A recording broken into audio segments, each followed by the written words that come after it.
Merci de cette belle invitation à pouvoir discuter avec les gens aujourd'hui. Merci à l'Institut Intelligence et Données de me donner ce privilège de pouvoir prendre la parole aujourd'hui et de parler d'une belle histoire, celle de la transformation numérique, que je parlerai aujourd'hui, celle plus spécifiquement donc de Montréal, celle que j'ai pilotée et en même temps donner des exemples de ce qui peut être réalisé en se servant de cette histoire que je vous raconterai aujourd'hui. Histoire, ma foi, est fort intéressante et, je dirais, pertinente pour le sujet d'aujourd'hui, qui s'est déroulée en 3 années. Et c'est important de le mentionner parce que parfois, on peut s'imaginer que les choses peuvent être très, très lentes avec l'administration publique, mais l'histoire que je vous raconterai aujourd'hui a pris 3 ans à se mettre en place et se réaliser, et je pense que c'est un élément à bien souligner. Avant de débuter, peut-être avant tout, parler un peu du contexte aujourd'hui. Je voulais vous parler donc de l'importance de mettre le citoyen au cœur de la transformation numérique.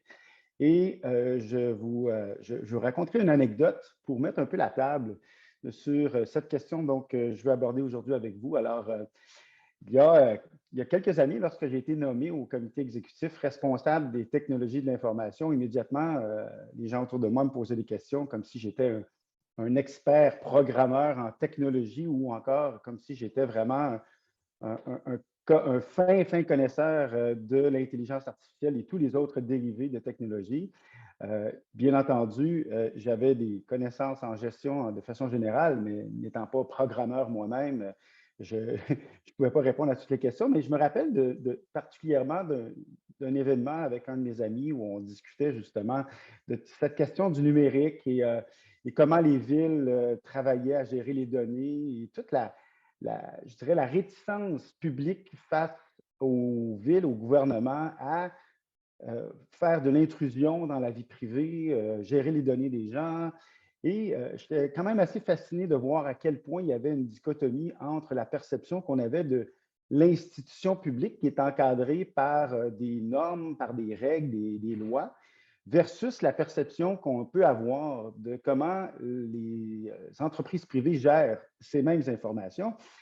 Et ça m'a sauté au visage juste par ce qu'il m'a raconté en deux histoires. Tout d'abord, il voulait me poser des questions sur comment ça se pouvait, des fonctionnements ordinateurs et autres, en me racontant son histoire où il disait qu'il avait allumé son application de Météo Média. Il me dit, c'est drôle parce que quand j'ouvre mon application de Météo Média, il y a toujours de la publicité d'un centre de vente d'articles de golf qui s'apparaît face à mon écran. Et étrangement, c'est un endroit que je croise souvent lorsque je vais jouer au golf, parce que c'est un joueur de golf, ce qui n'est pas mon cas.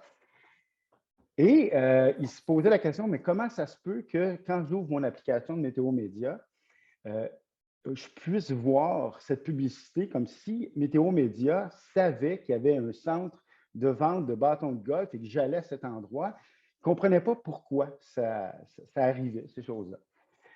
Puis, il me raconte aussi une autre histoire qu'il avait trouvée intéressante, c'est qu'il avait rencontré une personne en allant au métro.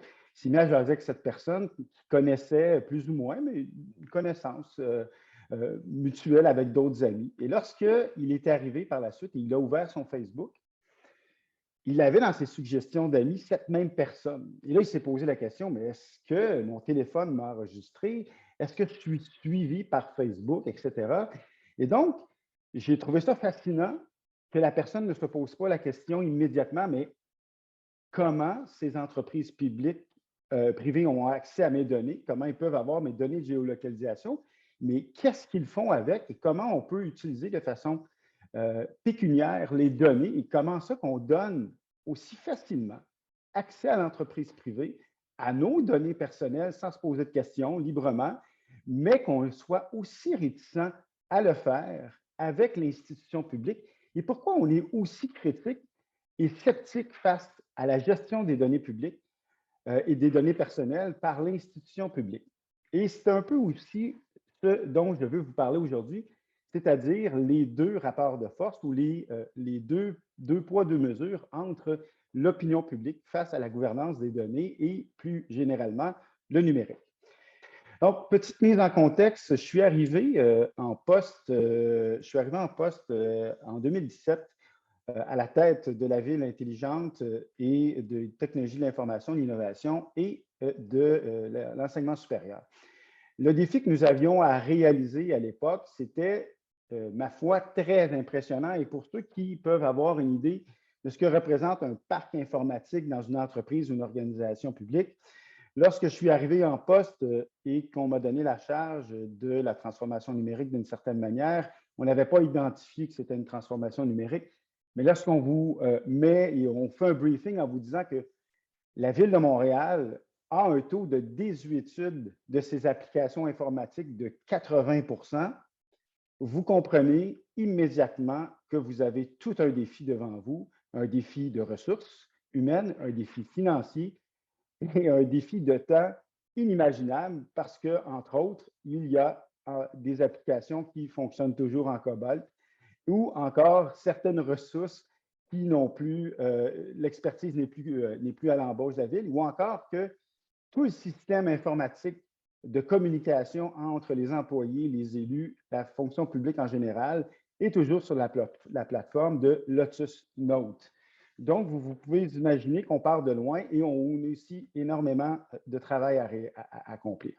Donc, le défi était énorme, mais on s'est doté donc d'une démarche systémique pour pouvoir aborder l'ensemble des points et l'ensemble des problématiques auxquelles on faisait face.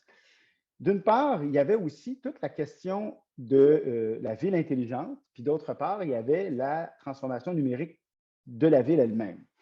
Donc, on avait à se poser la question, mais comment transformer cette ville numériquement et comment aborder cette question dans un terme de ville intelligente. Et tout de suite est venu à l'idée de se doter d'une vision générale et de se doter d'une orientation qui permettrait de focusser naturellement sur une démarche cohérente entre l'ensemble des services et faire mieux collaborer, entre autres, le Bureau de la ville intelligente et le service des technologies de l'information et l'ensemble de l'écosystème en innovation numérique de la Ville de Montréal.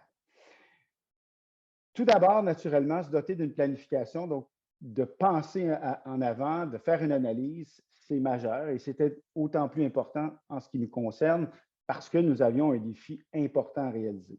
D'autre part, se doter d'une gouvernance de cette transformation numérique, des bases solides qui doivent être établies rapidement. Ce sont les bases, je dirais, les fondations même de ce qui va amener par la suite toute la transformation, le développement, mais aussi l'encadrement des tâches de chacune des ressources qui seront allouées pour faire le travail. Et finalement, miser sur l'innovation, se doter d'un contexte d'innovation, c'est, ma foi, essentiel si on veut être en mesure de s'adapter rapidement et de poursuivre sans arrêt une transformation continue, parce que l'innovation, c'est continu. Et si on ne veut pas être pris dans un cadre statique, il faut se doter de ces impératifs. Donc, on a entamé une démarche et les premières questions que nous nous sommes posées, c'est qu'est-ce que nous avons entre les mains actuellement qui nous permet d'avancer pour définir ce que nous avions besoin pour mieux avancer. Alors, tout d'abord, l'inventaire numérique de la ville, je l'ai mentionné, taux de désuétude extraordinaire de 80 %, ce qui mettait à risque le fonctionnement même de la ville et donc qui pouvait causer des problèmes légaux, mais aussi techniques importants. D'autre part, et je tiens à le mentionner, il y avait aussi dans le collimateur de transformer le portail numérique de la Ville de Montréal, le site Internet. Site Internet qui était très désuet, fonctionnait mal, des pages statiques, pas de service numérique, rien qui pouvait être dynamique et surtout un site Internet qui n'avait pas d'accent vers le service aux citoyens, où le citoyen ne s'y retrouvait pas et où la priorité des contenus n'était pas mise en fonction des besoins réels des citoyens qui étaient mis en ligne. Et il y avait donc un plan qui était de transformer le site Internet sur un temps de 6 ans, oui, 6 ans, et un site statique, essentiellement, il n'y avait pas du tout de service en ligne qui était prévu, sauf, mis à part, les médailles pour les chiens et les chats. Donc, un gros défi à réaliser. L'évaluation, donc, des besoins, je l'ai dit, naturellement, donc, le taux de désuétude, mais aussi le site Internet, mais les autres besoins, le besoin de la population. Qu'est-ce que les citoyens ont besoin en tant que service numérique de la ville et vers où on s'en va? Quels seront les services du futur? Comment envisager ce qui s'en vient? L'autre élément important, le capital humain. Combien de gens peuvent faire le travail à l'intérieur même de la ville de Montréal et qui peut nous aider, tant dans l'écosystème, mais aussi en impartition, en firme de consultants, etc. On avait besoin d'avoir un inventaire et bien connaître le capital humain et finalement, le plus important de tous, les ressources financières, parce que si on n'a pas l'argent nécessaire pour cette transformation, naturellement, ça devient difficile.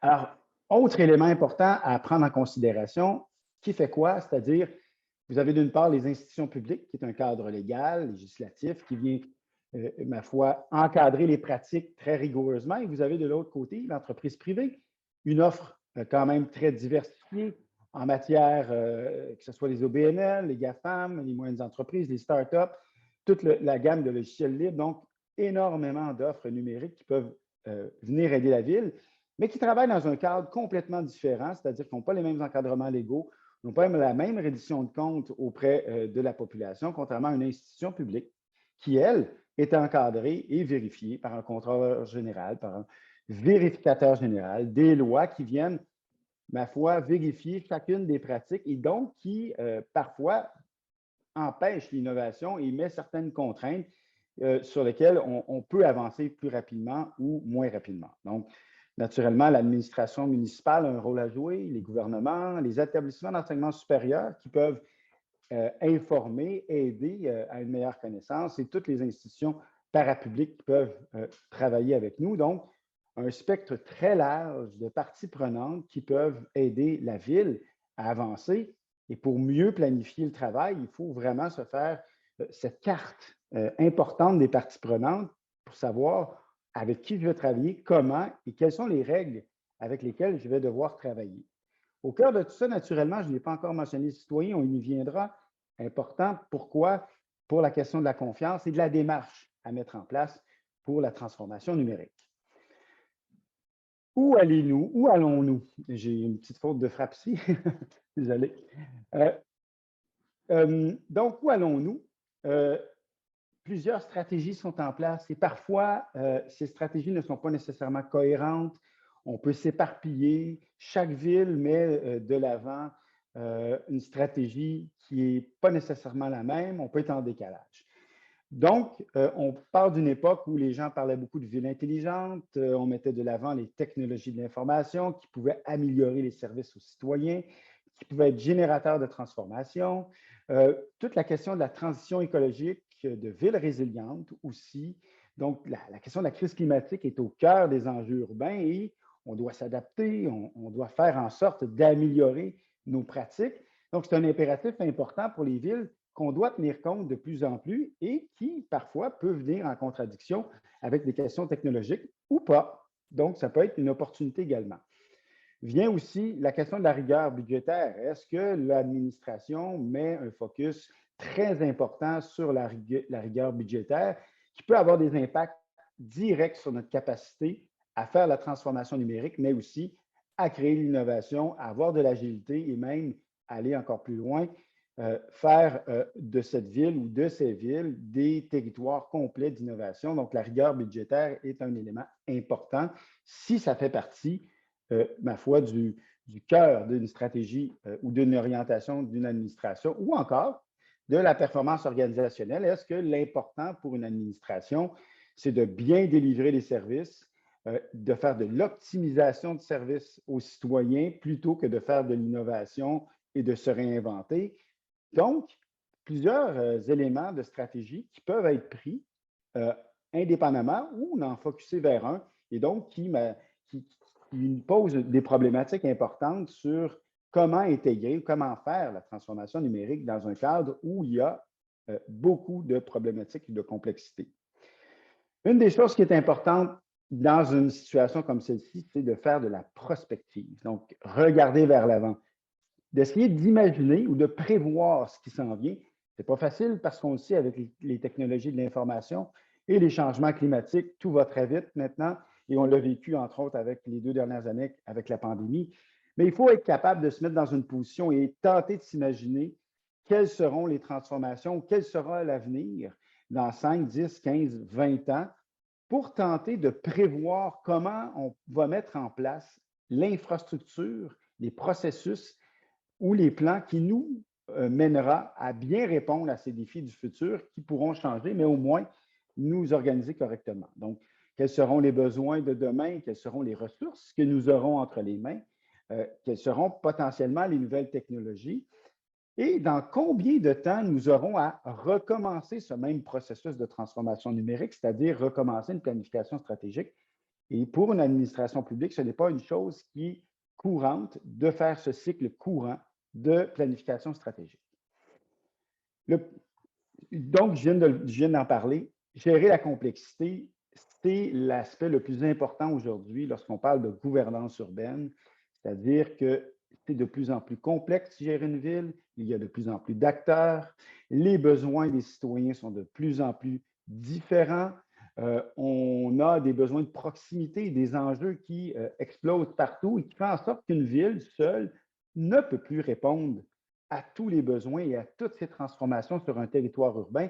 Elle a besoin d'avoir des partenaires, des parties prenantes avec qui elle pourra travailler à répondre à tous ces défis. Et j'en mentionne quelques-uns, mais ce sont des défis importants, ce qui fait qu'une administration publique aujourd'hui ne peut plus gouverner de façon centralisée et tout simplement prendre toutes les décisions. Elle doit mettre en place un cadre de gouvernance où l'élément important est de coordonner le travail de toutes les parties prenantes qui feront en sorte qu'on pourra répondre à l'ensemble des complexités urbaines auxquelles toute la communauté fait face, entre autres la question de la transformation numérique. Donc, je le mentionnais tout d'abord, un des éléments importants avant d'entamer une démarche aussi importante, c'est de se doter d'une architecture de gouvernance de la transformation numérique. On doit naturellement, je l'ai dit, se poser les bonnes questions sur les ressources que nous avons entre les mains, qui fait quoi, et par la suite se dire mais comment nous allons avancer en faisant de la prospective et tout ça en mettant en lien avec nos enjeux organisationnels et le contexte dans lequel nous opérons. C'est-à-dire, dans le cas précis, on parle de Montréal, on parle du Québec, il y a un cadre légal, il y a des enjeux, on est en Amérique du Nord, le cadre n'est pas le même que celui par exemple, de l'Europe. Et donc, tout ça est à prendre en compte et on doit regarder autour de nous qu'est-ce qui se produit, qu'est-ce qui se développe et se dire, bien, avant de faire une transformation numérique, avant d'aller plus loin, qu'est-ce qu'on fait? Donc, à la Ville de Montréal, ce qu'on s'est dit, c'est qu'il y a plusieurs lacunes. Il y a plusieurs éléments sur lesquels nous ne sommes pas spécialisés, mais surtout, chacun de son côté avance à petits pas, c'est-à-dire que, par exemple, le service de l'eau installait des capteurs sur les conduites lors des appels d'offres pour capter l'eau, donc ce qu'on peut nommer de l'Internet des objets, pour avoir de l'information, de la donnée. Ensuite, vous aviez le service de développement économique qui accumulait aussi de la donnée. Vous aviez le service de la mobilité qui, elle aussi, installait des caméras ou des capteurs pour capter de la donnée. Et chacun de ces services-là ne partageait pas l'information, mais surtout, il n'y avait pas de direction pour orienter de quelle manière on allait encadrer la pratique de captation de données sur le domaine public. Est-ce que c'était sécuritaire? Est-ce qu'on avait un bon cadre éthique et responsable? Est-ce qu'on protégeait l'anonymat des personnes qui étaient enregistrées par les captations? Qui allait gérer les données? Comment on s'assurait qu'on avait un bon système d'intelligence d'affaires pour développer des outils d'analyse de données et de prise de décision? Donc, tout ça n'était pas en place. En plus des problématiques, comme je le disais, de transformation du site Internet, et j'en passe, et le taux de désuétude. Donc, vous comprenez qu'avant de se lancer dans une telle démarche, il a fallu se doter d'un plan, d'une vision et de se donner donc un cadre d'architecture de gouvernance. Je le mentionne ici, donc, bâtir une vision du numérique d'avenir, c'est essentiel. Regarder les questions d'approvisionnement. Est-ce que nous faisons tout à l'interne? Est-ce qu'on va sur le marché? Est-ce qu'on utilise les logiciels libres? Ensuite, comment on met en place une gouvernance des données éthiques et responsables pour rassurer la population? Parce que je l'ai dit en entrée de jeu, les citoyens ont un préjugé défavorable envers l'institution publique naturellement sur la gestion de leurs données. Ensuite, je viens de le mentionner, la gouvernance de l'Internet des objets. Éventuellement, et de plus en plus, l'usage de l'intelligence artificielle dans les services aux citoyens, comment ça va être utilisé, qui va développer les algorithmes, pour quelles raisons, donc une question de transparence. Éventuellement, se profilait devant nous l'arrivée du 5G, comment faire pour encadrer le développement des antennes 5G dans la ville et son utilisation, les opportunités aussi d'affaires qui peuvent se développer, et finalement, le réseau de fibre optique. Est-ce que la ville continuait à louer à des impartiteurs de fibre optique ou elle développait elle-même son réseau? Donc, des problématiques, une architecture à mettre en place qui était fondamentale avant de se lancer tête première dans une transformation numérique. C'était important. Ce qui nous amène donc à des bases éthiques responsables. On a fait le tour de ce qui se faisait partout sur la planète, les meilleures pratiques. Quelles sont les tendances? Quel encadrement peut nous aider à définir un cadre éthique et responsable qui va chapeauter l'ensemble de l'infrastructure ou de l'architecture numérique qu'on va mettre en place? Barcelone, en 2016, a lancé ce qu'on appelle la charte ou l'encadrement de Cities for Digital Rights, qui était une charte qui invitait les villes à signer pour adhérer à des principes cadres sur la manière dont nous allions offrir les services numériques aux citoyens et comment on allait opérer une transformation numérique dans une ville. Et il y a 5 principes fondamentaux que vous voyez ici à l'écran qui étaient parfaitement applicables à la ville et qui permettaient de répondre aux enjeux que j'ai cités plus tôt, liés avec la question de la confiance du public, mais liés aussi avec les problématiques et les enjeux urbains et de l'organisation. Donc, Montréal a décidé, d'une part, et en premier lieu, d'adhérer à cette charte de Cities for Digital Rights pour envoyer un message clair, mais surtout des directives de travail à l'ensemble de l'organisation et faire en sorte que nous avancions donc dans une direction commune, très claire, et qui allait guider le reste du travail. Par la suite, la question de la transformation numérique montréalaise, quelle est-elle de façon plus précise? Ça comporte quoi comme élément? Quelle est cette structure ou cette architecture numérique sur laquelle nous allions établir les fondements même de notre transformation à partir de la charte que je viens de mentionner et tous ces principes-là qui pouvaient par la suite nous aider à donner confiance aux citoyens sur la manière dont nous allions gérer le numérique à la ville. Donc, tout d'abord, se doter d'une vision, d'un plan stratégique, plan qui a été réalisé et qui s'appelle Montréal numérique et qui est le premier plan stratégique de la ville de Montréal. Ensuite, une politique sur l'utilisation et le développement des logiciels et du matériel libre. Première fois qu'à Montréal, nous nous dotions d'une telle politique où on allait mettre de l'avant le développement des logiciels et du matériel libre et auquel nous allions aussi participer et contribuer, tel que les principes le veulent, du logiciel libre. Ensuite, un cadre de gouvernance de l'Internet des objets qui était majeur et qu'on devait mettre en place. Un cadre de gouvernance et de modèle d'affaires de la 5G et de la fibre optique, tel que je l'ai mentionné aussi. On a également décidé d'adhérer à la Déclaration de Montréal sur l'intelligence artificielle responsable qui était vraiment en lien avec celle de Cities for Digital Rights qui mettait les paramètres majeurs sur l'utilisation et le développement des outils d'intelligence artificielle de la ville. Ensuite est venue la création de la Charte de données numériques de Montréal, une nouvelle politique de données ouvertes, un nouveau site de données ouvertes, un nouveau site Internet en processus UX et finalement des services numériques accessibles universellement. Comme je vous ai mentionné dès le départ, on avait tout un défi. Ce que je viens de vous montrer ici, tout juste, cette transformation numérique fondamentale, l'architecture ou l'infrastructure qui allait nous amener plus loin, tout ce que je viens de vous présenter a été réalisé en moins de 3 ans et est actuellement donc en cours et en pleine opération à la Ville de Montréal. Pour être en mesure de réaliser tout ceci en 3 ans, il a fallu se doter d'un contexte d'innovation. Il fallait être agile, il fallait être rapide, il fallait travailler avec l'écosystème, il fallait se mettre en mode expérimentation et surtout avancer rapidement si on voulait relever tous ces défis. Donc, on s'est basé naturellement, et je le rappelle, les fondements de l'innovation. Il faut travailler dans un processus de progrès. Il faut baser naturellement la créativité sur le capital humain. C'est majeur, c'est important. Il faut avoir une pensée systémique, c'est-à-dire regarder à l'avant, penser à l'ensemble des acteurs qui sont avec nous, qui peut jouer un rôle important et surtout englober l'ensemble des problématiques dans le contexte d'innovation. Et finalement, être à l'affût des technologies pour bien répondre aux défis et s'assurer que nous avons les bonnes technologies pour les bons besoins. Ça voulait dire, ça, se doter d'une culture organisationnelle qui permettait de mettre un contexte d'innovation à partir des fondements de l'innovation. Donc, pour Montréal, c'est important. Il fallait devenir un catalyseur de l'innovation. Il fallait mettre tout le monde ensemble, tout le monde de l'écosystème qui pouvait nous aider.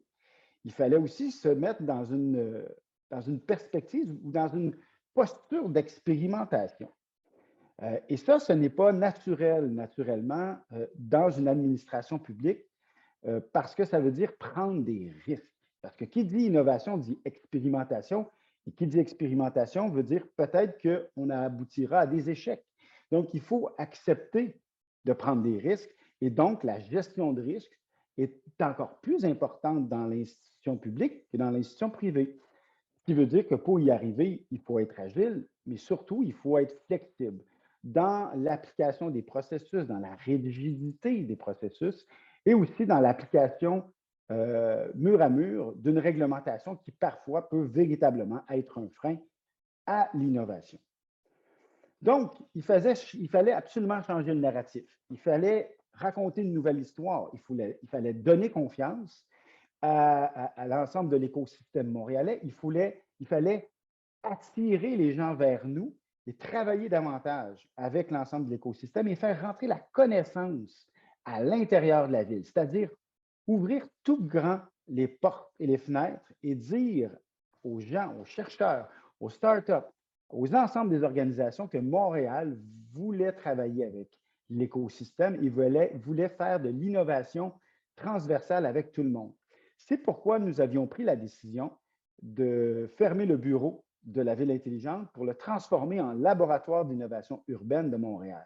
Pour ce faire, on s'est inspiré des meilleures pratiques, que ce soit Barcelone, Boston, New York ou encore à Londres, donc, ou même Lyon, qui avait des très bonnes pratiques en la matière. On est allé voir ces gens-là. Nous sommes allés visiter le terrain. Et la démocratie urbaine, la diplomatie urbaine est capitale dans cet enjeu. Il faut tisser des liens avec les autres villes pour être à l'affût de ce qui se fait de mieux, développer les meilleures pratiques et être en relation avec ses partenaires mondiaux pour être plus agile et flexible et avancer plus rapidement. Il fallait créer des meilleurs liens avec l'écosystème montréalais et donc ça nous prenait une organisation qui permette cette meilleure relation avec l'écosystème. Il fallait aussi mobiliser l'intelligence collective. Comment mettre à profit le capital et la créativité de l'ensemble des Montréalais et de tous les acteurs au profit de l'amélioration collective par le biais de son institution publique, c'est-à-dire la Ville de Montréal. Et ça prenait aussi un élément encore plus important, c'est de favoriser une culture de l'innovation au sein même de l'organisation.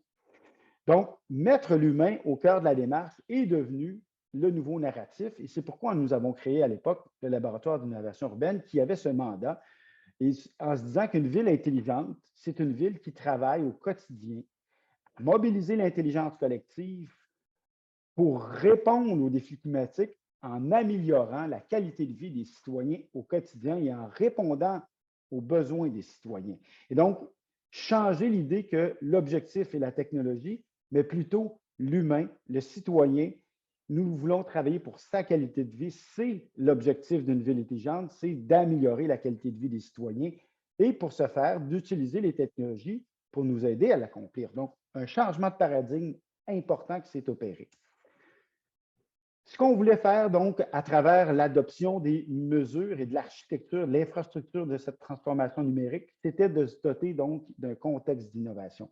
Pour favoriser l'innovation, nous avons décidé d'aller sur le terrain, d'aller au-devant des gens et d'ouvrir les portes, je l'ai dit, et faire en sorte de changer nos pratiques. Plutôt que de tout décider à l'intérieur de l'organisation, entre les différents services ou uniquement dans les comités de direction, nous avons mis à contribution nos partenaires sur la planète, nous avons mis à contribution l'ensemble des citoyens et nous avons mis à contribution, naturellement, euh, toutes les organisations qui voulaient aider la ville à mieux avancer. C'est pourquoi tous les éléments de l'infrastructure que je vous ai présenté plus tôt, donc chacun des éléments, qu'on pense à la charte des données, qu'on pense au nouveau site Internet, etc., ont été créés en co-design avec l'écosystème, avec les citoyens, avec les différents services de la ville, a été fait par des groupes de discussion, de la consultation publique, s'inspirer des meilleures pratiques, intégrer l'analyse de données dans l'ensemble de ces pratiques pour se doter donc d'une culture de l'intelligence d'affaires et naturellement de faire en sorte que Montréal soit une ville véritablement numérique. Donc, tout ceci a été fait à l'intérieur même d'une nouvelle démarche où chacun des projets a été fait en concertation avec l'ensemble des partenaires du milieu de l'écosystème pour nous aider à avancer beaucoup plus rapidement parce que lorsqu'on met l'ensemble des ressources à contribution, on peut avancer beaucoup plus vite. Finalement, la suite. Bon, ça paraît très, très beau, ce que je viens de vous présenter aujourd'hui, cette transformation numérique majeure à la Ville de Montréal en seulement 3 ans. Ça nous a permis véritablement de mettre Montréal à l'avant-scène du numérique, mais surtout de cette transformation numérique éthique et responsable. Et c'est pourquoi Montréal est aujourd'hui un des leaders mondiaux dans le domaine. Ça nous a permis donc d'avancer, mais il reste encore des choses à faire. Il y a encore des éléments d'amélioration. Je vous en mentionne seulement 2 parce qu'il peut y en avoir beaucoup d'autres, bien entendu, mais 2 importants. Le premier élément, c'est l'implantation d'une vraie culture de la donnée à la ville. C'est-à-dire que, c'est partout, dans toutes les villes que j'ai rencontrées, partout où je suis allé, c'est à différentes échelles, mais il y a encore beaucoup de travail à faire. C'est-à-dire qu'il faut mettre les données au cœur de la prise de décision. L'entreprise privée le fait, l'ensemble des acteurs le fait, mais si on ne met pas ces données au cœur de la prise de décision, nous prenons du retard sur l'ensemble des acteurs et c'est pourquoi nous sommes comme ville et c'est pourquoi les acteurs publics sont dépendants des entreprises privées parce qu'ils n'ont pas toute la bonne information pour prendre les bonnes décisions. Il faut donc avoir ce qu'on appelle un BY, un Business Intelligence, c'est-à-dire mettre un système d'aide à la décision pour vraiment prendre des décisions à partir de la donnée, donc développer une culture de la donnée, développer, générer plus de données massives, ce qui aidera naturellement au développement des outils d'intelligence artificielle, ce qui aidera l'ensemble de l'écosystème à faire de l'innovation parce qu'il y aura plus de données disponibles par l'intermédiaire du site de données ouvertes de la Ville de Montréal, etc. Donc, c'est un engrenage,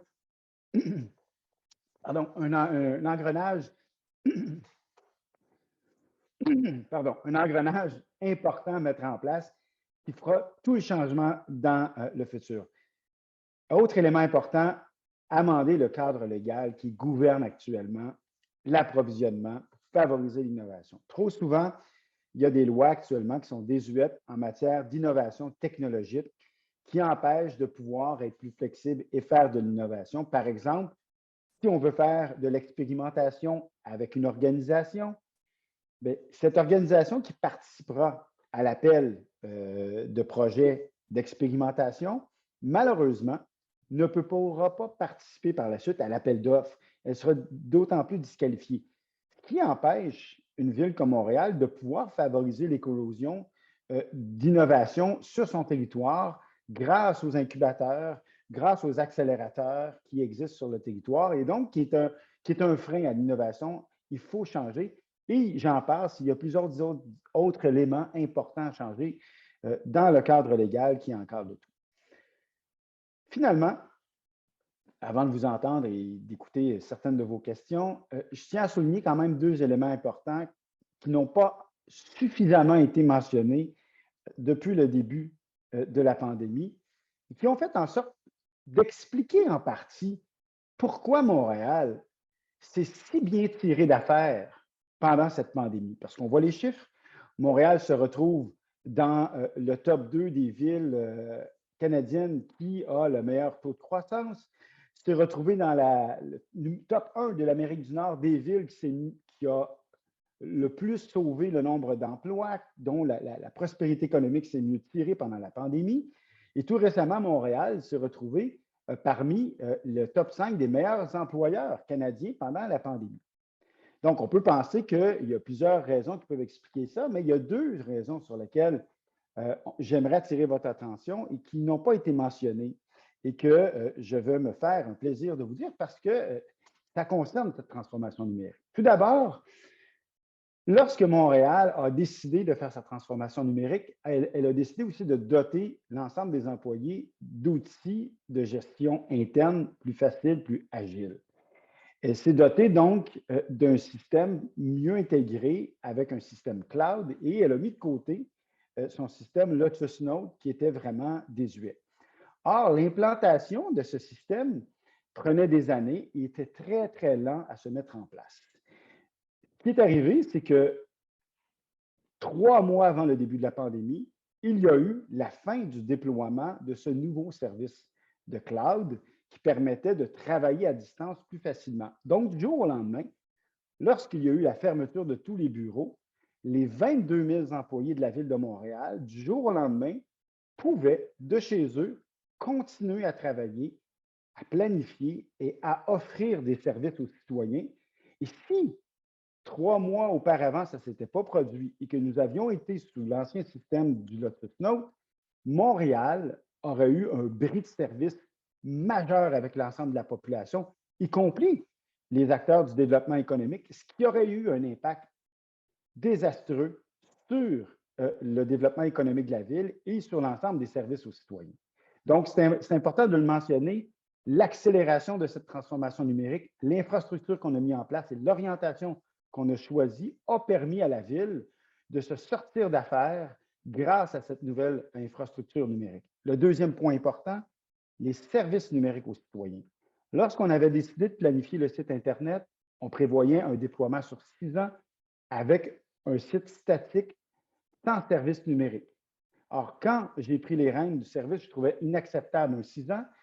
Nous avons décidé de raccourcir le délai à 3 ans pour l'amener à 2021 au maximum, mais surtout de déployer les permis en ligne et les services numériques pour l'ensemble des citoyens. Ce qui veut dire que l'accélération du processus a fait en sorte qu'on partait de aucun service numérique de planifié sur 6 ans à plus d'une 50aine de services numériques en 3 ans. Et donc, quand la pandémie a commencé, les citoyens ont pu continuer à faire des demandes de permis de travaux, de rénovation et de construction, ont pu continuer à obtenir des permis de terrasse, d'occupation commerciale, etc., en ligne et avec le paiement en ligne. Et donc, grâce à l'accélération et cette structure et la vision qu'on a mis en place, encore une fois, les Montréalais et les Montréalaises, les entreprises ont pu bénéficier de services en ligne qui leur ont permis de poursuivre leur activité pleinement et qui a fait en sorte que, d'une part, la Ville ne s'est pas retrouvée avec un déficit magistral. Les arrondissements ont même pu générer des surplus budgétaires grâce à ces services en ligne et les entreprises ont pu continuer leurs opérations. Et les citoyens montréalais ont fait beaucoup de rénovations pendant la pandémie parce qu'ils se retrouvaient finalement chez eux. Donc, je tiens à répéter et à souligner ces deux gains rapides qui ont permis à Montréal de se sortir en meilleure posture pendant la pandémie grâce à cette transformation numérique et parce qu'on a décidé de mettre le citoyen au cœur de cette transformation numérique. Voilà, donc je vous remercie infiniment de m'avoir écouté et je suis prêt à vous entendre me poser des questions.